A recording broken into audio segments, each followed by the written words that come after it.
प्राचीन समय की बात है, जब गौतम बुद्ध अपने शिष्यों के साथ जंगलों में यात्रा कर रहे थे। एक दिन एक शिष्य ने उनसे पूछा, भगवान, हमारा अवचेतन मन क्या है और यह हमारे जीवन को कैसे प्रभावित करता है?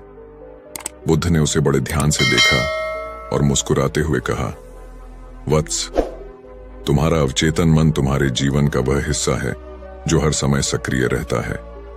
यह वह शक्ति है जो तुम्हारी सोच, आदतों और कर्मों को नियंत्रित करती है, भले ही तुम्हें इसका एहसास न हो। शिष्य ने चौंक कर पूछा, तो क्या हमारा अवचेतन मन वह सब कुछ कर सकता है जो हम चाहते हैं? बुद्ध का गहरा उत्तर बुद्ध ने पेड़ की ओर इशारा किया और कहा, यह पेड़ हर दिन धूप और पानी पाता है, जिसके कारण यह बढ़ता है। उसी तरह तुम्हारे अवचेतन मन को भी तुम्हारी सोच, तुम्हारी भावनाएं और तुम्हारे कर्म खाद और पानी की तरह मिलते हैं। यदि तुम अपने अवचेतन मन को नकारात्मकता से भरोगे तो वही बाहर आएगा, लेकिन यदि तुम इसे सकारात्मकता और अच्छे विचारों से भरोगे तो यह वही करेगा जो तुम चाहते हो। फिर बुद्ध ने एक और उदाहरण दिया, जब तुम सोने जाते हो तो तुम्हारा चेतन मन सो जाता है, लेकिन तुम्हारा अवचेतन मन जागता रहता है। तुम्हारे सपने और सोच उसके द्वारा नियंत्रित होते हैं। जो विचार तुम सोने से पहले अपने मन में डालते हो, वे तुम्हारे अवचेतन मन में गहराई से समा जाते हैं। इसलिए यह महत्वपूर्ण है कि तुम सकारात्मक और उन्नत विचारों के साथ सोने जाओ। अवचेतन मन की शक्ति को समझना, बुद्ध ने फिर अपने शिष्यों को एक ध्यान का अभ्यास कराया। उन्होंने कहा, आओ हम सब अपनी आंखें बंद करें और अपने भीतर झांकें। अब अपने अवचेतन मन को एक बीज की तरह देखें। उस बीज में जो भी डालोगे वही बड़ा होकर वृक्ष बनेगा। यदि तुम डर, चिंता और नकारात्मकता डालोगे तो तुम्हारे जीवन में केवल दुख और संघर्ष बढ़ेंगे, लेकिन यदि तुम प्रेम, धैर्य और आत्मविश्वास का बीज डालोगे तो तुम्हारा जीवन सुख और सफलता से भर जाएगा। शिष्यों ने ध्यान किया और उन्हें अपने भीतर की शांति और शक्ति का अनुभव हुआ। बुद्ध ने फिर कहा, याद रखो, अवचेतन मन वही करेगा जो तुम उसे सिखाओगे। उसे वही दिशा दो जो तुम चाहते हो। यह तुम्हारे जीवन को बदल सकता है, लेकिन केवल तब जब तुम इसे सही तरीके से प्रशिक्षित करोगे। कहानी का संदेश। गौतम बुद्ध की यह कहानी हमें सिखाती है कि हमारा अवचेतन मन हमारे जीवन का सबसे महत्वपूर्ण हिस्सा है। हम जो भी सोचते हैं उसे अपने अवचेतन मन में जमा कर देते हैं और वही हमारी आदतें, विचार और कर्म बन जाते हैं।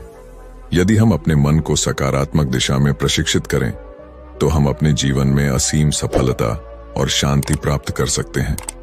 इस कहानी का सार यह है कि जो कुछ भी हम चाहते हैं वह हमारे भीतर पहले से मौजूद है। हमें बस अपने अवचेतन मन को सही दिशा में केंद्रित करना है और वह हमारे जीवन को उसी दिशा में ले जाएगा।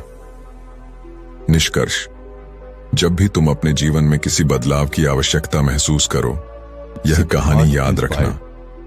तुम्हारा अवचेतन मन तुम्हारे सबसे बड़े लक्ष्यों को हासिल करने में मदद कर सकता है, बशर्ते तुम उसे सही दिशा में प्रशिक्षित करो। प्राचीन समय की बात है, गौतम बुद्ध के पास एक युवक आया। उसका मन अत्यधिक परेशान था। वह जीवन के अर्थ को समझने में असमर्थ था। उसने बुद्ध से कहा, भगवान, मेरी जिंदगी में कुछ भी ठीक नहीं चल रहा। मैं बहुत कुछ पाने की कोशिश कर रहा हूं, लेकिन हर बार असफल होता हूं। क्या मेरा जीवन कभी सुधरेगा? मुझे कुछ भी समझ नहीं आ रहा कि आगे क्या करूं। बुद्ध का जवाब। बुद्ध मुस्कुराए और बोले, वत्स, यह संसार भ्रमों से भरा है। जब तक हम अपने भीतर की सच्चाई को नहीं पहचानते, तब तक यह भ्रम हमें मार्ग से भटका सकता है। युवक ने पूछा, पर मैं कैसे जानूं कि मेरी सच्चाई क्या है? बुद्ध ने एक पेड़ की ओर इशारा किया और बोले, तुम इस पेड़ को देख रहे हो? यह पेड़ बस खड़ा है।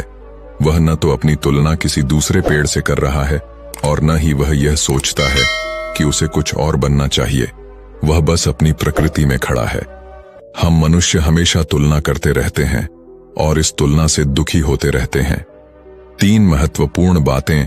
फिर बुद्ध ने उसे 3 बातें बताईं जो जीवन की हर परिस्थिति में उसे मार्ग दिखाने वाली थीं। स्वयं से प्रेम करो, बुद्ध ने कहा। तुम्हारा सबसे बड़ा शत्रु तुम्हारी खुद की सोच है। जब भी तुम खुद को कमतर समझोगे, तुम दूसरों की अपेक्षाओं में फंस जाओगे। तुम अपने आप से प्रेम करना सीखो, तभी तुम सही निर्णय ले पाओगे। वर्तमान में जियो, भविष्य की चिंता मत करो। बुद्ध ने कहा, भविष्य हमेशा अनिश्चित होता है। हम जितना ज्यादा उसके बारे में सोचते हैं, उतना ही ज्यादा वह हमारे वर्तमान को प्रभावित करता है। इसलिए तुम वर्तमान में जियो और जो कुछ अभी कर सकते हो उसी पर ध्यान दो। धैर्य रखो। बुद्ध ने तीसरी बात बताई, सब कुछ समय के साथ ही होता है। धैर्य रखो और अपने लक्ष्य की ओर छोटे छोटे कदम बढ़ाते रहो। याद रखो, जो चीज तुम्हें आज समझ नहीं आ रही, वह समय के साथ साफ होती जाएगी। बुद्ध का अंतिम संदेश। युवक ने बुद्ध की बातों को ध्यान से सुना और फिर पूछा, भगवान, अगर मैं इन बातों का पालन करूं, तो क्या मेरी सभी परेशानियां खत्म हो जाएंगी? बुद्ध ने कहा, तुम्हारी परेशानियां हमेशा रहेंगी, क्योंकि जीवन संघर्षों से भरा है। लेकिन अगर तुम इन सिद्धांतों को अपनाते हो, तो तुम इन संघर्षों को संभालने में सक्षम हो जाओगे। जीवन में हर समस्या का समाधान होता है, बशर्ते तुम उसे धैर्य और समझ के साथ देखो। तो नमस्कार दोस्तों, स्वागत है आपका हमारे चैनल सिद्धार्थ इंस्पायर्ड पर। दोस्तों, एक शाम बुद्ध एक कोच में बैठे थे। एक महिला बुद्ध के पास आई और बोली, भिक्षु, आपने हमारे गांव को बदल दिया है। पहले यहां हर जगह कलह था, लेकिन अब शांति है। आप हमें एक महान उपहार देकर जा रहे हैं। बुद्ध ने मुस्कुराते हुए कहा, मैंने तुम्हें कोई उपहार नहीं दिया है, मैं सिर्फ तुम्हें सत्य का दर्शन देता हूं। असली उपहार तुमने खुद दिया है, अपने विश्वास और मेहनत के द्वारा। एक बौद्ध भिक्षु की कहानी। हिमालय के तलहटी में एक घने जंगल के बीच में एक छोटा सा मठ स्थित था। इस मठ में कई बौद्ध भिक्षु रहते थे, जिनमें से एक थे बाबा भिक्षु दलाई। दलाई कई वर्षों से इस मठ में रह रहे थे और उन्होंने अपना जीवन ध्यान और प्रार्थना में समर्पित किया था। दलाई शांत और दयालु थे और उनके चेहरे पर हमेशा एक मुस्कान रहती थी। वे मठ के सभी भिक्षुओं की प्रेरणा के लिए थे और वे सभी लोगों की सलाह और मार्गदर्शन के लिए तैयार रहते थे। एक दिन एक युवा व्यक्ति मठ में आया। वह उदास और थका हुआ लग रहा था। उन्होंने दलाई को बताया कि उन्हें अपनी जिंदगी में कुछ खोया खोया सा महसूस हो रहा था, लेकिन उन्हें नहीं पता था कि उन्हें क्या करना चाहिए। दलाई ने उस युवा को ध्यान से सुना और फिर धीरे से कहा, जीवन में कई भावनाएं आती हैं। कभी कभी हम खुशी महसूस करते हैं और कभी कभी हम दुखी महसूस करते हैं। यह सब प्रकृति का चक्र है। महत्वपूर्ण बात यह है कि हम इन भावनाओं से नाता रखते हैं और हमेशा शांत और सतर्क रहने का प्रयास करते हैं। वह युवा दलाई की बातों से बहुत प्रभावित हुआ। उसने अनुरोध किया कि वह शांत और सतर्क कैसे रहे, इसके बारे में उसे बताएं। दलाई ने कहा, इसके लिए आपको ध्यान का अभ्यास करना होगा। ध्यान आपको अपने विचारों और भावनाओं को देखने में मदद करेगा, बिना उनकी वर्तमान भावना के। यह आपको क्षण में पहचान लेगा, जो कि वास्तविक आनंद का एकमात्र स्थान है। युवा ने दलाई से ध्यान सीखने का निर्णय लिया। दलाई ने उन्हें धैर्य और लगन से अभ्यास के लिए अनुमति दी। युवक को लगा कि वह पहले से कहीं अधिक शांत और खुश है। उसने अपने जीवन में एक नया उद्देश्य पाया था और उसे अब खोया हुआ महसूस नहीं हुआ। युवा ने कई वर्षों तक दलाई के साथ अध्ययन किया। उन्होंने बौद्ध धर्म के बारे में बहुत कुछ पाठ्य पुस्तकें बताईं और उन्होंने ध्यान में सब हासिल किया। समय के साथ युवा खुद भी एक शिक्षक बन गया। उन्होंने सिखाया कि कैसे शांत और प्रसन्न रहें और अपने जीवन में अर्थ और उद्देश्य कैसे रखें। एक दिन मठ में एक युवा लड़की आई। उसका नाम ईशा था और वह दुखी और अभावग्रस्त महसूस कर रही थी। उसने दलाई को बताया कि उसके पिता बीमार थे और शिष्यों ने उन्हें ठीक होने की उम्मीद दी थी। दलाई ने ईशा को धैर्य और करुणा के शब्दों से सूर्योदय दिया। उन्होंने उससे कहा कि जीवन अनिश्चित है और हमें हर पल का आनंद लेना चाहिए। उन्होंने ईशा को ध्यान का अभ्यास करने का भी सुझाव दिया, ताकि वह अपने दुख को शांत कर सकें। ईशा ने दलाई की बातें मान लीं। उसने ध्यान देना शुरू कर दिया और धीरे धीरे उसे शांति मिलने लगी। उन्होंने अपने पिता की देखभाल भी जारी रखी और उन्हें प्यार और समर्थन दिया। कुछ महीने बाद ईशा के पिता गुजर गए। ईशा को बहुत दुख हुआ, लेकिन उसे पता चला कि उसके पिता अब दर्द से मुक्त हो गए हैं। उन्होंने ध्यान की मदद से अपने दुख का सामना करना सीखा था। समय बीत गया और ईशा बड़ी हो गई। उन्होंने बौद्ध धर्म के बारे में अधिक पाठ्य पुस्तकें और ध्यान हासिल किया। उन्होंने दलाई से प्रेरणा ली और गांव की मदद करने का निर्णय लिया। ईशा ने गणित में एक टीचर बनने का फैसला लिया। उन्होंने युवा भिक्षुओं का ध्यान और बौद्ध धर्म की शिक्षा दीक्षा शुरू की। उन्होंने दुनिया भर की यात्रा भी की और छात्रों को पीड़ा से मुक्ति पाने में मदद की। एक दिन ईशा एक कबाड़ी के गांव में गई। वहां वह एक गरीब किसान को देखा जो बहुत दुखी हुआ था। किसान ने ईशा को बताया कि उसकी फसल खराब हो गई और उसके पास अपने परिवार का भरण पोषण करने का कोई साधन नहीं था। ईशा ने किसान की मदद करने का निर्णय लिया। वह गांव के लोगों को बोली, एक साथ आओ और किसान की मदद करो। उसने सभी को प्रेरित किया। उन्होंने उसका एक नया घर बनवाया और उसे बीज और उपकरण दिया ताकि वह अपनी फसलें फिर से बो सके। किसान ईशा की मदद से बहुत खुश था। वह उसे धन्यवाद किया और कहा कि उसने उसकी जान बचा ली है। ईशा ने गांव में कई दिन का विवरण और लोगों को खुशी और शांति पाने में मदद की और उन्हें अभ्यास करना सिखाया और उन्हें दया और करुणा इसके महत्वता के बारे में बताया गया। जब ईशा वापस आने लगी तो गांव के लोगों ने उसका धन्यवाद किया। ये देखने के लिए सभी लोग एकत्र हुए।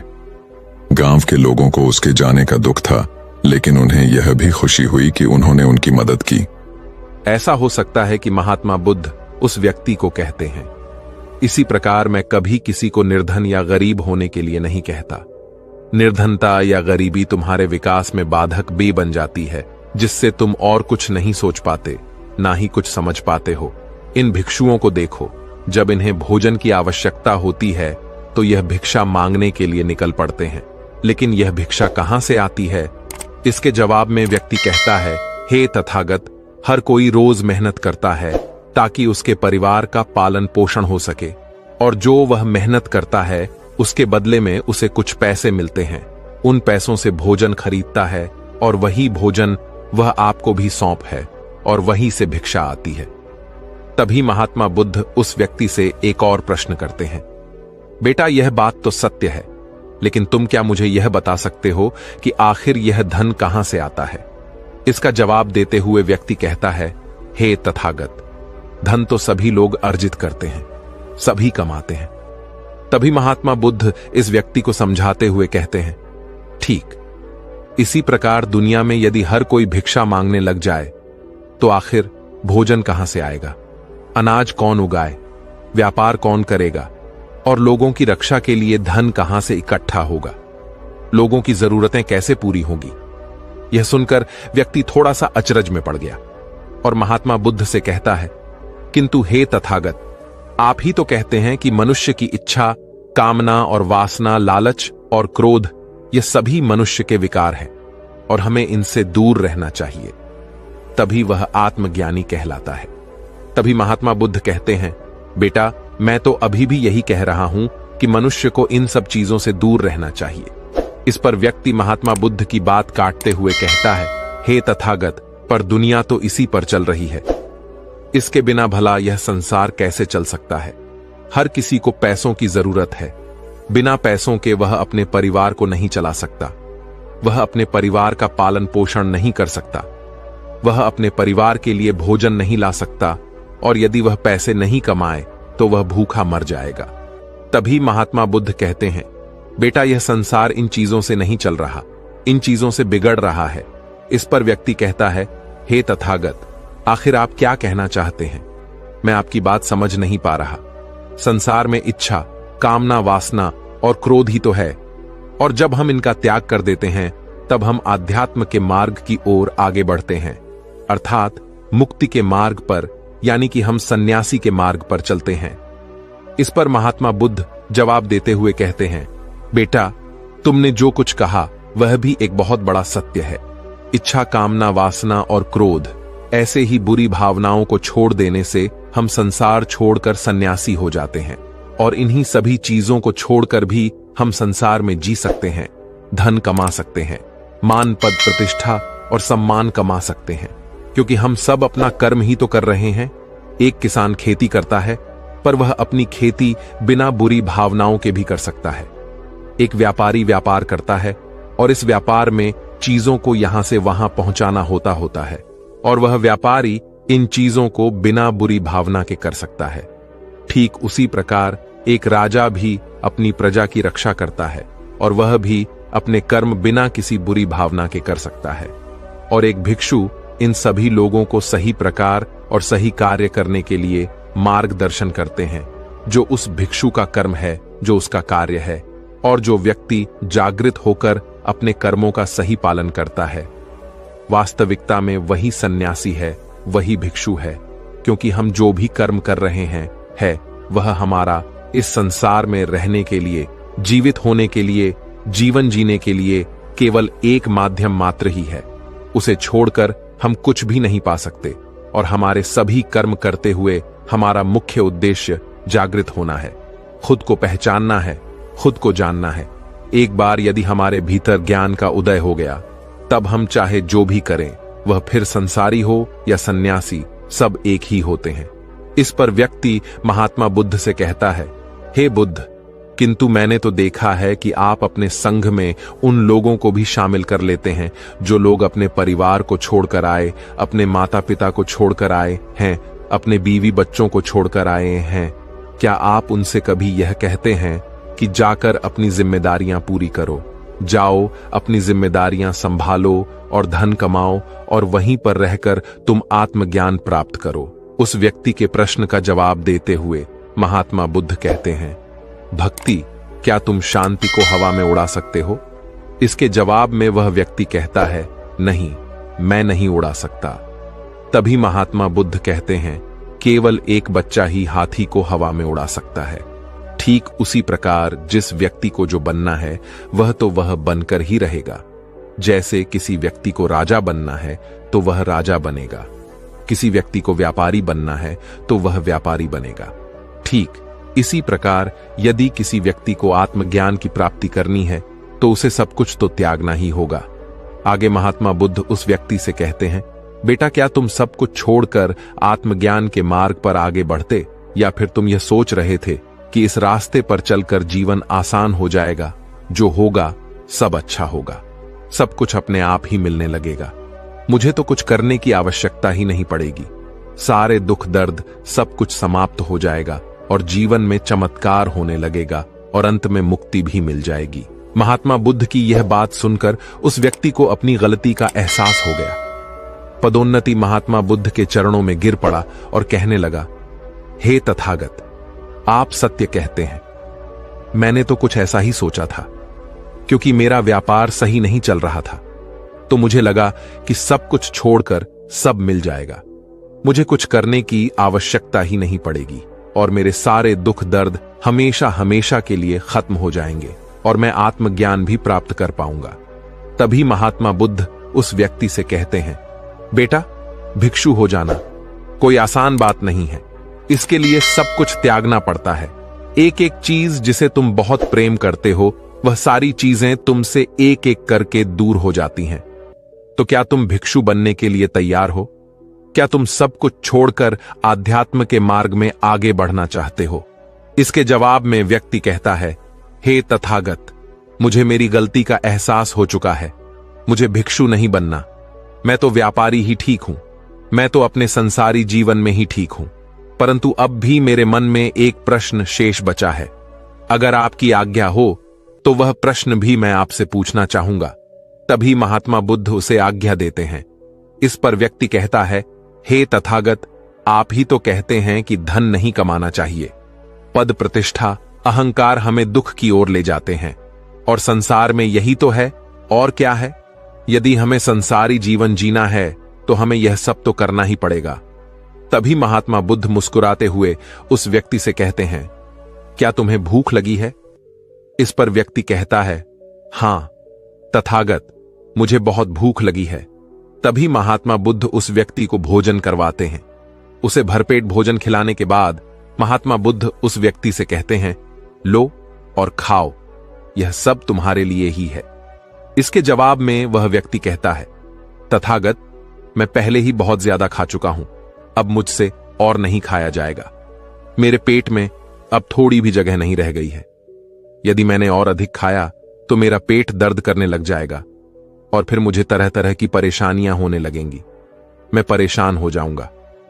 तभी महात्मा बुद्ध मुस्कुराते हुए उस व्यक्ति से कहते हैं, बेटा, मैं भी तो तुम्हें यही समझाने का प्रयास कर रहा हूं कि जितनी जरूरत है उतना ही खाओ, उतना ही धन कमा जितने की तुम्हें आवश्यकता है, क्योंकि हर चीज जब हद से ज्यादा हो जाती है तो वह नुकसान जरूर पहुंचाती है। फिर वह चाहे धन हो, चाहे इच्छा, चाहे लालच, या फिर कामना या वासना, सब कुछ हद से ज्यादा आपको नुकसान ही पहुंचाएगा और यह सब आपको केवल दुख ही देंगे। इसलिए इन्हें नियंत्रण में रखना चाहिए। जितने की हमें आवश्यकता है उतना ही हमें चाहिए, और जब आप इसे नियंत्रण में रखते हैं तो यह कभी आपको दुख नहीं दे पाएगा। आप हमेशा सुखी रहोगे। आ गई महात्मा बुद्ध उस व्यक्ति से कहते हैं, भर दे धन कमाना आवश्यक है, क्योंकि धन की कमी नहीं होनी चाहिए, भोजन की कमी नहीं होनी चाहिए, किसी भी कार्य को करने के लिए मन में इच्छा की कमी नहीं होनी चाहिए। लेकिन उसी के साथ में यह भी ध्यान रखना है कि इच्छा अत्यधिक भी नहीं होनी चाहिए। और मैं तुम्हें यही समझाने का प्रयास कर रहा हूं, मैं तुम्हें यही ज्ञान देने का प्रयास कर रहा हूं कि मध्य में रहो, न कम न ज्यादा। इसलिए जाओ और धन कमा, व्यापार करो, अपने कर्म से न केवल अपना बल्कि दूसरों का भला भी करो। जब तुम अपने किए के सांसारिक कार्यों से लोगों का भला करते हो, तब तुम में और किसी सन्यासी अर्थात किसी भिक्षु में कोई अंतर नहीं रह जाता। बस सभी के मार्ग अलग होते हैं, लेकिन मंजिल एक ही होती है, और तुम कभी मार्ग से भटक ना जाओ। इसलिए ऐसे लोगों की संगत में रहना जो तुम्हें आत्मज्ञान के सीधे मार्ग पर ले चले, जो सांसारिक जीवन से हटकर नए जीवन में प्रवेश करवाए, क्योंकि वे लोग बुराइयों से लड़ने में तुम्हारी मदद करेंगे। तुम्हें ताकत मिलेगी और तुम लगातार बिना विचलित हुए आध्यात्म के मार्ग पर लगातार आगे बढ़ते चले जाओगे। इतना कहकर महात्मा बुद्ध शांत हो गए। वह महात्मा बुद्ध को प्रणाम करके कहता है, हे तथागत, आपकी शिक्षाएं तो बिल्कुल अलग हैं। आप जो कहते हैं उसके पीछे का अर्थ कुछ अलग ही होता है, बहुत सीधा और सरल, लेकिन हम उसे समझ नहीं पाते। आपके पास चमत्कार का आश्वासन नहीं है, पर आपके पास वह मार्ग है जिस मार्ग पर चलकर मैं अवश्य ही अध्यात्म को प्राप्त कर सकता हूं, जिससे मेरा और लोगों का सभी का भला होगा। हे तथागत, यह मेरी ही गलती थी कि मैंने आपकी बातों का गलत मतलब निकाला और एक व्यापारी होकर भी मैंने अपने कर्म को छोड़ दिया और यह सोचने लगा कि अब अपने आप ही सब कुछ होगा, सब कुछ अच्छा ही होगा। लेकिन यह सत्य है कि अपने आप कुछ नहीं होता। जब हम हाथ पैर चलाएंगे, काम करेंगे, कर्म करेंगे, तभी हमें फल मिलेगा। जब हम हाथ पैर मारना छोड़ देते हैं तो नदी का बहाव हमें अपने साथ बहाकर ले चला जाता है और तब हमारे हाथों में कुछ नहीं रह जाता। और यही मेरे साथ भी हुआ है। हे तथागत, आज से मैं आपको वचन देता हूं कि मैं अपना कर्म पूरी ईमानदारी के साथ करूंगा। आपके दिए हुए मार्ग पर मैं पूरी ईमानदारी से चलूंगा। मैं आपको वचन देता हूं कि मैं एक अच्छा व्यापारी और एक अच्छा इंसान बनकर रहूंगा। मैं आत्मज्ञान के मार्ग पर अपने कर्म करते हुए आगे बढ़ता रहूंगा। इतना कहकर वह व्यक्ति महात्मा बुद्ध को प्रणाम करके वहां से लौट गया। दोस्तों, हमारे साथ भी कुछ ऐसा ही होता है। जब हम किसी सिद्ध पुरुष की बातें सुनते हैं तो हमें लगता है कि संसारी जीवन व्यर्थ है और हमने ने जो कुछ भी आज तक कमाया है, जो कुछ भी आज तक कर्म किए हैं, वह सब व्यर्थ है। दुनियादारी की सारी बातें बेकार हैं। हमें तो आत्मज्ञान के मार्ग पर बढ़ना चाहिए, वही सही राह है। लेकिन हम कभी अपने भीतर नहीं देख पाते कि हमें आत्मज्ञान की कोई जरूरत नहीं है, क्योंकि आज हमारा वक्त बुरा चल रहा है और हमें कोई रास्ता नजर नहीं आ रहा। तब हमें आत्मज्ञान नजर आ रहा है, और जब कल हमारा वक्त अच्छा होगा, हमारे जीवन में सुख होगा। दोस्तों, वास्तविकता में देखी जाए तो हम भी भीड़ का एक हिस्सा बन चुके हैं। हम भी इस भीड़ में अपने आप को भूल चुके हैं। हम भी इस भीड़ के कहे अनुसार उनके इशारों पर नाचते रहते हैं। एक कठपुतली की तरह यह भीड़ जैसा कहती है, हम वैसा करते चले जाते हैं। ऐसे केवल कुछ ही लोग होंगे जो वास्तविक तौर पर अपना जीवन स्वयं जी रहे हैं, और वह लोगों को जीवन की सही राह भी दिखाते हैं, लोगों को जीना भी सिखाते हैं। आइए इसे एक कहानी के माध्यम से समझते हैं कि आधी अधूरी जिंदगी जीकर हमें कोई लाभ नहीं। तो चलिए कहानी शुरू करते हैं। बहुत समय पहले की बात है। किसी राज्य में एक राजा रहता था। उस राजा के घर एक पुत्र का जन्म हुआ। वह उस राजा का इकलौता पुत्र था और वह अभी बहुत छोटा था। दूसरी तरफ राजा ने उसके पूरे जीवन की लकीरें बना दी थी। वह क्या होगा, कैसे बनेगा, क्या करेगा, उसे किस तरह से एक प्रभावशाली राजा बनना होगा, इस तरह की कई सारी बातें राजा ने पहले से ही सोच रखी थी। लेकिन वह राजा यह भूल चुका था कि हम में से हर एक व्यक्ति अलग रूप, रंग और अलग व्यवहार के साथ जन्म लेते हैं, और वही हमारे जीवन की धारा होती है, एक नदी की तरह साफ और स्वच्छ। उस धारा को हमने खो दिया है और अपना लिया है भीड़ तंत्र द्वारा दिया गया, क्योंकि यह हमें अत्यधिक सुरक्षित लगता है। क्योंकि इस भीड़ में हम अपने आप को सुरक्षित मानते हैं। हमें कुछ नया जानना अच्छा नहीं लगता। हम तो केवल इस भीड़ के साथ चलकर अपने आप को सर्वश्रेष्ठ समझते हैं। उस लड़के का भी एक व्यवहार था। उसे राज्य का राजा नहीं बनना था। उस लड़के का मन तो बहुत नाजुक था। वह जल्द ही करुणा से भर जाता था। हिंसा से उसे आनंद नहीं आता था। उसे तो चित्र बनाना और नृत्य करना अत्यधिक पसंद था। यही उसकी जीवन धारा थी। यदि वह उस पर चल तो संपूर्णता को प्राप्त करता। लेकिन उसके पिता को यह सब बिल्कुल पसंद नहीं, जिस कारण वह राजा अपने बच्चे से नाराज रहने लगे। उसने हर वह जतन कर दिया जिससे उसका बच्चा सम्राट बनने के लिए आगे बढ़ सके, उसमें सम्राट के सर्वश्रेष्ठ गुण आ सके। लेकिन उस लड़के को कोई फर्क नहीं पड़ रहा था। ऐसे ही धीरे धीरे समय बीतता गया और समय के साथ साथ अब वह युवराज बड़ा होने लगा था। लेकिन जैसे जैसे युवराज बड़े हो रहे थे, उनके मन में, उनके दिमाग में समाज की यह बातें घर करती चली जा रही थीं। अब वह बाहर के बारे में सोचने लगे थे, लेकिन अब भी उनका व्यवहार पहले जैसा ही था, और यह बात उस राजा को बिल्कुल पसंद नहीं थी। और इसी वजह से वह राजा अपने पुत्र को ताने मारता, अपशब्द कहता। वह कभी कभी इतना क्रोधित हो जाता कि अपने पुत्र से कहता, तुम्हारे जैसा पुत्र होने से तो अच्छा था कि मेरा कोई पुत्र ही नहीं होता। क्या तुम जानते हो, जब लोग यह सुनते हैं कि तुम्हारा पुत्र नृत्य करना पसंद करता है, चित्र बनाना पसंद करता है, तो लोग मुझ पर कितना हंसते हैं, मुझ पर क्या बीती है। क्या तुम जानते हो वह मेरे बारे में कैसी कैसी बातें करते हैं, और यह सब तुम्हारी वजह से है। राजा के पुत्र को अपने पिता की यह बात लग गई। उसके बाद उसने निश्चय किया कि वह अपने पिता की बातों का पालन करेगा। वह अपने पिता की आज्ञा का पालन करेगा। उसके पिता जैसा उसे बनाना चाहते हैं वह वैसा बनकर रहेगा। एक बार जब उसके पिता खुश हो जाएंगे तो वह वापस अपने साधारण जीवन को जीने लगेगा। उस दिन से ही युवराज ने बहुत प्रयास किए, निरंतर अभ्यास किया, और आखिरकार वह एक ऐसा योद्धा बन गया जिसे हराना नामुमकिन था। उसने कई ऐसी लड़ाइयां लड़ी जिन्हें जीतना नामुमकिन था, लेकिन वह अपने पराक्रम के दम पर विजय हुआ। और जब भी वह विजय होकर वापस अपने महल लौटता तो उसे यही लगता कि अब तो उसके पिता उससे अत्यधिक प्रसन्न हो जाएंगे। लेकिन हर बार जब वह विजय होकर घर लौटता तो उसके पिता उसे केवल एक ही बात कहते, बेटा तुम्हें तो अभी और सीखना है, अभी तुम पूर्ण रूप से एक योद्धा नहीं बने हो। और इसी वजह से वह अपने पिता की नजरों में पूरा बनने के लिए दिन रात मेहनत करता, अपनी पूरी ताकत लगा देता। लेकिन ऐसा समय कभी नहीं आया जिससे राजा को अपने बेटे पर गर्व हो, और धीरे धीरे वह पुत्र अपने आप को भुला चुका था कि वह क्या है और वह क्या करना चाहता है। धीरे धीरे उसके अंदर की करुणा क्रूरता बन चुकी थी। दोस्तों, हमारे साथ भी हमारे जीवन में कुछ ऐसा ही होता है। लोगों की परवाह करते करते, जिम्मेदारियां निभाते निभाते हम अपने आप को ही भूल जाते हैं और एक ऐसी जिंदगी को अपना ले जो हमारी है ही नहीं। लेकिन सबसे खुशकिस्मत तो वह लोग होते हैं जो सही मायने में अपना जीवन जीते हैं। वह वही कर हैं जो वह करना चाहते हैं।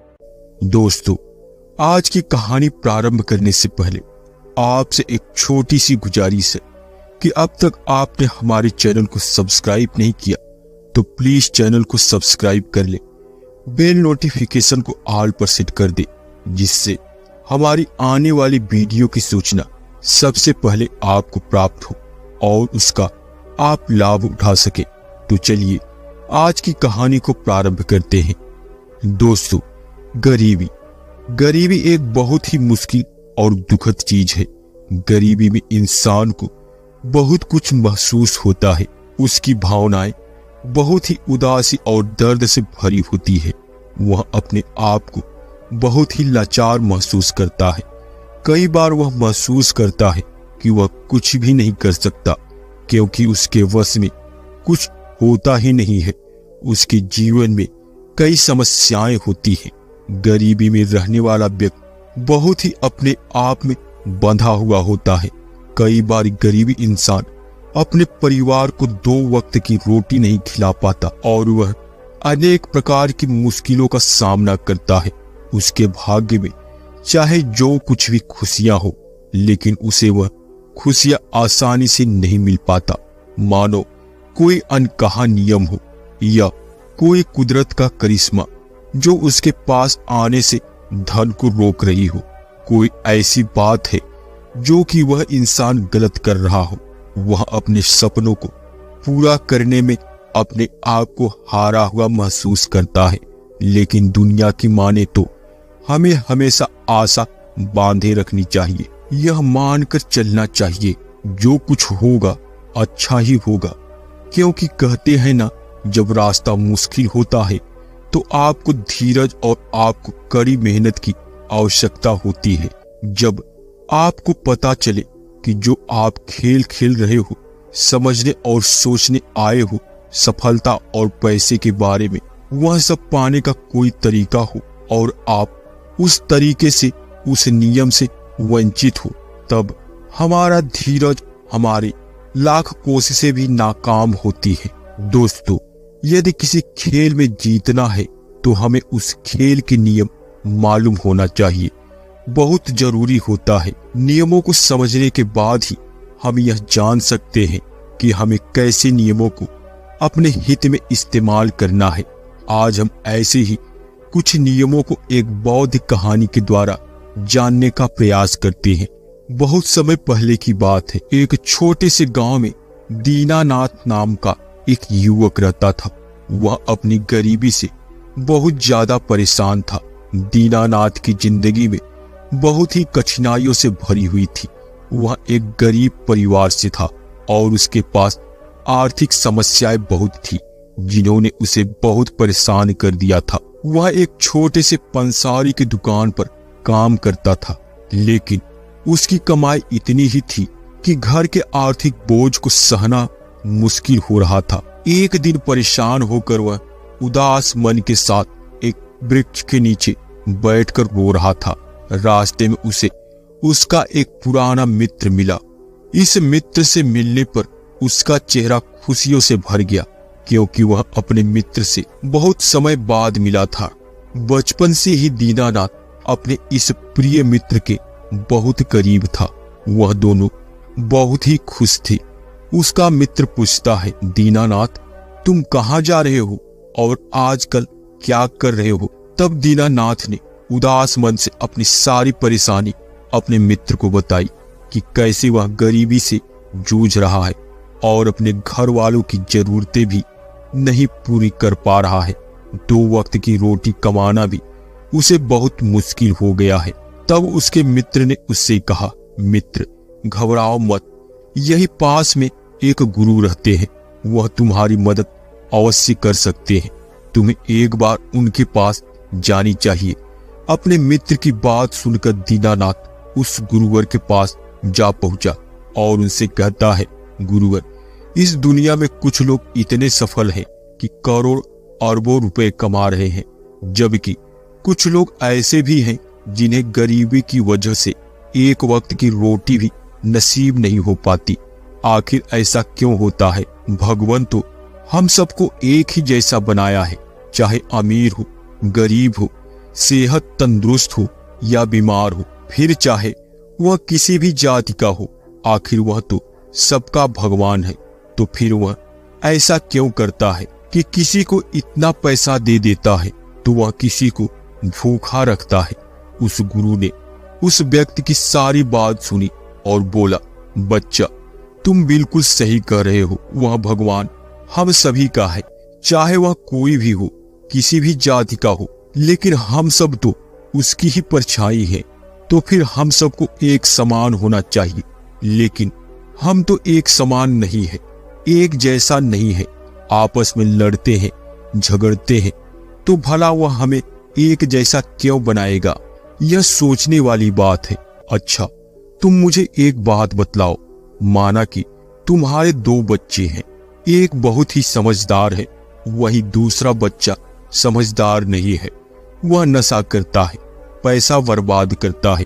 फिर तुम्हारे पास तुम्हारे दोनों बच्चे आते हैं और तुमसे कुछ पैसा मांगते हैं, जो कि तुम्हारे पास उतने ही पैसे हैं कि केवल तुम एक को ही दे सकते हो। तो तुम पैसा किसको दोगे? जाहिर सी बात है, तुम पैसा उसे ही दोगे जो पैसे की अहमियत को जानता है, उसे कैसे खर्च करना है या उससे कैसे और ज्यादा पैसे कमाया जा सकता है, जो इस बात को जानता है।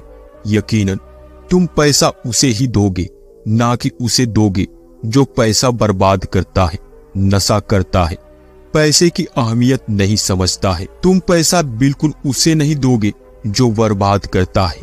भगवान भी ऐसा ही करता है। मैं यह नहीं कहता कि तुम नशा करती हो या तुम गलत करती हो, बल्कि मेरे कहने का मतलब यह है कि तुम यह नहीं जानते हो कि पैसे का कैसे प्रबंधन किया जाता है। और जो अमीर लोग होते हैं वह पैसे को प्रबंधन करना अच्छी तरह जानते हैं। उनकी कुछ अच्छी आदतें भी होती हैं, कुछ उनके नियम होते हैं जो अमीर को और अमीर बना देती है और गरीब को और गरीब। अगर कोई भी इंसान उन नियमों का पालन करता है, उन्हें अपने जीवन में उतारता है, तो वह भी बहुत जल्दी अमीर बन सकता है। तब उस व्यक्ति ने कहा, हे गुरुवर, कृपा करके आप हमें वह नियम बताइए, वह आदतें बताइए। वह कौन सी नियम है? मैं अपने जीवन में अवश्य अपनाऊंगा। तब उस गुरुवर ने कहा, ठीक है बच्चा, आज मैं तुम्हें उस नियमों में से कुछ नियमों के बारे में बताऊंगा, जिन्हें अपनाकर तुम भी सफल लोगों की सूची में आ सकते हो और खुशहाली भरा जीवन जी सकते हो। बस उन नियमों को ध्यान पूर्वक सुनना और अपने जीवन में जरूर अपनाना। उन नियमों में से पहला नियम है कभी हार न मानने की आदत, क्योंकि कभी हार न मानने की आदत ही एक दिन तुमको सफल बना सकती है। और सफल लोग कभी हार नहीं मानते। यदि आपको भी सफल होना है तो सबसे पहले अपने आप को सुरक्षित जोन से निकाल कर काम करना पड़ेगा। आपके काम में कितनी ही मुश्किल क्यों ना हो, लेकिन आपको हर मुश्किल का सामना करके अपने काम को पूरा करना ही पड़ेगा। जिनके अंदर अपने सपनों को पाने के लिए जोश और जुनून होता है, वह हर मुश्किल का सामना बहुत ही आसानी से कर लेते हैं। इसलिए सफल लोगों का पहला नियम यही कहता है कि आपको कभी भी हार नहीं मानना चाहिए। दूसरा नियम यह है कि दूसरों की बातों को सुनना बंद करो। जो ज्यादातर लोग अपने कामों को इसलिए छोड़ देते हैं क्योंकि वह दूसरों की ज्यादा सुनते हैं। वह यह नहीं समझ पाते कि लोगों का यही काम होता है कि बढ़ते हुए लोगों को पीछे से कैसे खींचे और उनके काम को कैसे बर्बाद करे। अगर आप ऐसा काम कर रहे हो जिसके बारे में लोग कहते हैं कि तुमसे यह नहीं हो पाएगा, तो उन लोगों को जवाब तुम बिल्कुल मत देना, बल्कि उन लोगों को जवाब तुम अपने काम से देना। उसी काम को पूरा करके दिखा देना, जिससे उन लोगों को जवाब अपने आप मिल जाएगा। और फिर अगर लोग आपको देखकर या फिर आपके काम को देखकर आपकी नकल करने लगे, तब तुम समझ जाना कि तुम सफल राह पे हो, क्योंकि लोग सफल लोगों की ही नकल करते हैं। असफल लोगों को कोई नकल नहीं करता। अब से जो भी काम करो उसमें इतना खो जाओ कि लोगों की आवाज तुम्हें सुनाई ना दे। इसलिए अगर आप सफल होना चाहते हो तो दूसरों की बातों को सुनना। तीसरा नियम यह कहता है कि रिस्क लेना शुरू कर दो। आप कोई भी काम शुरू कर लो, आपको हर काम में रिस्क लेना ही होगा। बिना रिस्क लिए आपको कोई भी काम नहीं कर सकते। लेकिन अगर आपको सफल होना है तो आपको रिस्क लेना ही होगा। यदि आप सही तरीके से रिस्क लेना सीख गए तो आप किसी भी काम को आसानी पूर्वक कर सकते हो। अगर आपको लगता है कि सफलता रातों रात मिल जाती है तो यह सोच आपकी बिल्कुल गलत है, बिल्कुल निरर्थक है। क्योंकि सफलता पाने के लिए आपको रात दिन मेहनत करनी ही पड़ेगी। आपको अपना दिमाग लगाना ही पड़ेगा, आपको अपने काम में रिस्क लेना ही पड़ेगा और बहुत सारी चुनौतियों का सामना भी करना पड़ेगा। आज आप जिसे देख रहे हैं, जो लोग बुलंदियों को छू रहे हैं, उनके बारे में उनको जानो। वह कितनी बार फेल हुए हैं, कितनी बार असफल हुए हैं, लेकिन हार नहीं माने। वह समय समय पर रिस्क लेते गए और आज कहां से कहां पहुंच गए। और जिस दिन आप भी रिस्क लेकर काम शुरू कर दोगे, उस दिन से समझो कि आप सफलता की ओर बढ़ना शुरू कर दिए। और चौथा नियम यह है कि खुद पर विश्वास करना सीखो। अगर तुम्हें सच में सफल होना है, तुम्हें विश्वास करना होगा कि तुम भी सफल और अमीर बन सकते हो। और सबसे बड़ी समस्या यही है कि ज्यादातर लोग कोई भी काम करने से पहले ही डर जाते हैं। इससे उनका आत्मविश्वास खत्म हो जाता है। हर इंसान को यह 6 प्रकार के डर हमेशा सताते रहते हैं। पहला, गरीबी का डर। दूसरा, बुढ़ापे का डर। तीसरा, बुराई का डर। चौथा, प्यार और सम्मान का डर। और पांचवा, बीमारी का डर। और छठा, मौत का डर। अगर आपको यह डर सताते हैं तो खुद से सकारात्मक बातें करना शुरू कर दीजिए। जो हमेशा सकारात्मक बोलने से तुम्हारा डर खत्म हो जाएगा और आत्मविश्वास बढ़ता जाएगा। हमेशा ही डर का सामना करना सीखो, इससे जीत तुम्हारी होगी। चलो इस बात से समझो कि अगर कोई छोटा बच्चा गिरने के डर से चलना छोड़ दे तो क्या वह कभी चलना सीख पाएगा? बिल्कुल नहीं, वह नहीं सीख पाएगा। इसी मानसिकता के साथ आप लक्ष्य की तरफ बढ़ना शुरू कर दो। 1000 बार गिरो लेकिन कभी हार मत मानो। पांचवा नियम यह है कि आप अपने लिए एक बड़ा लक्ष्य चुनो। ज्यादातर लोग जब कोई पूछता है कि तुम्हारे जीवन का लक्ष्य क्या है तो इस पर बहुत से लोग मुस्कुरा देते हैं और कहते हैं अभी तक हमने कुछ सोचा ही नहीं। और यदि तुम्हारा भी यही उत्तर है तो आज से ही बदल जाओ। आज ही बैठकर गहराई से विचार करो और अपने जीवन का एक लक्ष्य बनाओ। नौकरी चुनना लक्ष्य नहीं होता, पर हाँ, जीवन का एक पड़ाव अवश्य हो सकता है। अपना सही लक्ष्य चुनो, उसे पाने के लिए दिन रात काम करो। पहले अपने लक्ष्य को एक कागज पर लिखो, सिर्फ दिमाग पर नहीं।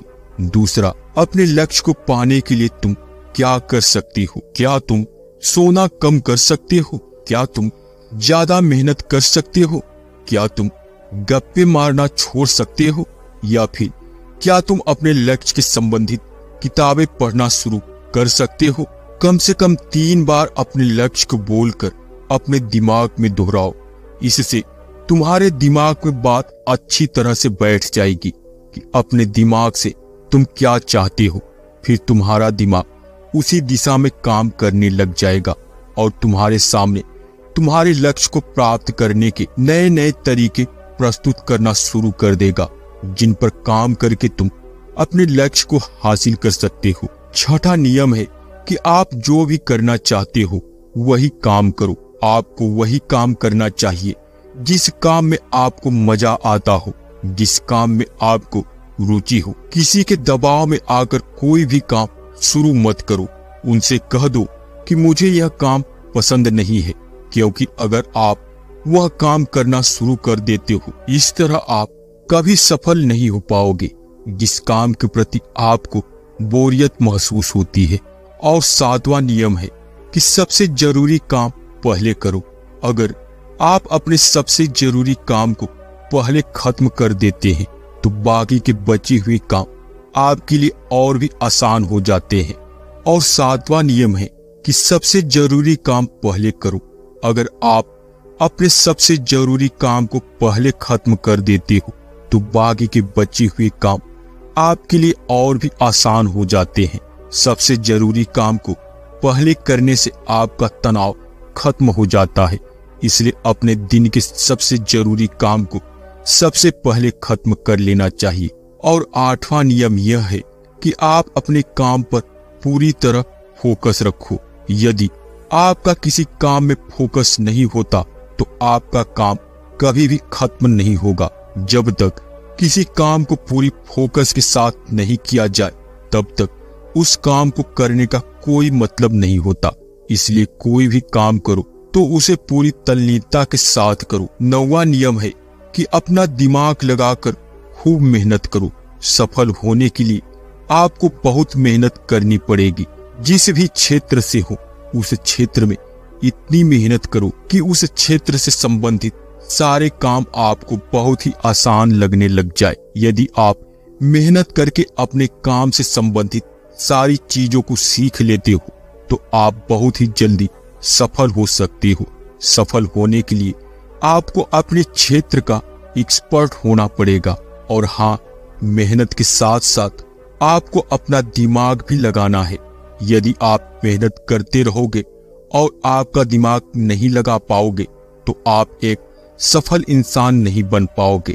आपने सुना और देखा भी होगा, गधा मेहनत तो बहुत करता है लेकिन उसको कोई इज्जत नहीं होती है क्योंकि वह दिमाग नहीं लगाता।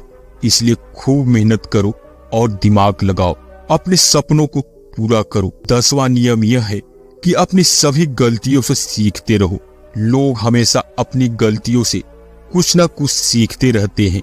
आप भगवान नहीं है कि आपसे गलतियां नहीं होंगी, आपसे भी गलतियां हो सकती है। इस दुनिया में हर इंसान से ही गलतियां होती है। इसलिए गलतियां अगर होती है तो उनसे सीखो और गलतियों को सुधार कर आगे बढ़ो। जो इंसान गलतियां करता है वह उन गलतियों से बहुत कुछ सीखता भी है और उन गलतियों को दोबारा करने से भी बच जाता है। इसलिए अगर आप कोई काम कर रहे हो, आपसे कोई गलती हो जाए तो निराश मत होइए, क्योंकि गलतियां तो वही लोग करते हैं जो कुछ करने का साहस रखते हैं, हिम्मत रखते हैं। 11वां नियम है कि नई कला कौशल को सीखते रहो। वह सारी जरूरी कला को कौशल को सीखते रहो जो आपकी जिंदगी में आगे बढ़ाने में मदद कर सकती है। यदि आपके पास कोई अनोखी कला है तो आप उस कला की मदद से खुद को सफल बना सकते हो। आपको अपने क्षेत्र से संबंधित सारी कला को सीखनी चाहिए। अगर आपके पास अपने क्षेत्र से संबंधित कोई कला है तो वह आपको जिंदगी में आगे बढ़ाने में मददगार साबित हो सकती है। इसलिए ऐसी कला को सीखो जो आपके काम आ सके। आप अपने लक्ष्य को बनाओ। सफल होने के लिए सबसे जरूरी जो चीज है वह है अपने जीवन का लक्ष्य बनाना। अगर आपके जीवन का कोई लक्ष्य नहीं है तो इस जीवन को जीने का कोई फायदा नहीं है। अगर आप घर से कहीं जाने के लिए निकलते हैं लेकिन आपको पता ही नहीं है कि आपको जाना कहाँ है तो आप क्या करोगे? क्या आप ऐसे ही आगे बढ़ते जाओगे? यकीनन आपका जवाब होगा नहीं। इसी तरह अगर आपने अपने जीवन का कोई लक्ष्य नहीं निर्धारित किया तो आप जीवन में कुछ नहीं कर पाओगे। इसलिए यह बहुत जरूरी है कि आपको अपने जीवन का कोई ना कोई लक्ष्य बनाना चाहिए और उस लक्ष्य को पाने के लिए मेहनत भी करनी चाहिए। इसलिए अभी के अभी अपना लक्ष्य बना लो और उसे पूरा करने के लिए एक योजनाबद्ध तरीके से काम करना शुरू कर दो। और आखिरी नियम यह है कि लोगों की मदद करो। लोगों की मदद करने से हमारा दिमाग खुद को अमीर समझता है, बड़ा आदमी मान लेता है और फिर वह हमें अमीरी की दिशा में ले जाने लगता है और वैसे ही हमारी सोच को बनाने लग जाता है। और यह बात तो हम सभी जानते हैं कि जैसी हमारी सोच होती है हम वैसे ही बनते चले जाते हैं। तो दोस्तों, आज से ही लोगों की मदद करना प्रारंभ कर दो और अमीर बनने के लिए लोगों की दुआ लेना प्रारंभ कर दो। और यह सारी बातें बताकर उस गुरुवर ने दीनानाथ से कहा कि अच्छा, अब तुम जा सकते हो और इन बातों का नियमबद्ध तरीके से अपने जीवन में पालन करो और फिर तुम मुझसे 6 महीने बाद मिलना। दीनानाथ भी गुरु का धन्यवाद किया और वहां से चला गया। दोस्तों, आपने आज के इस वीडियो में क्या सीखा वह मुझे कमेंट करके जरूर बताइएगा। तो चलिए मिलते हैं एक नई वीडियो में एक नई शिक्षा और ज्ञान के साथ। तब तक अपना ख्याल रखें, खुश रहें, खुशियां फैलाते रहें। नमो बुद्धाय। एक दिन की बात है, वह युवराज अपने राज्य में भ्रमण कर रहा था कि तभी उसकी नजर एक युवती पर पड़ी और वह युवती अत्यधिक सुंदर थी, जिसके प्रति वह युवराज आकर्षित होते चले जा रहे थे। उस युवती को देखकर युवराज के मन में प्रेम उमड़ने लगा। उन्होंने उस युवती को अपने राजमहल बुलाया और उस युवती के सामने उन्होंने तरह तरह के हीरे जवाहरात के ढेर लगा दिए और फिर उस युवती से कहते हैं, मैं तुमसे प्रेम करता हूं और मैं तुमसे विवाह करना चाहता हूं। यह जो कुछ भी तुम देख रही हो, यह सब तुम्हारा है। बस मेरे विवाह के प्रस्ताव को स्वीकार कर लो। इस पर वह युवती क्रोधित होकर युवराज से कहती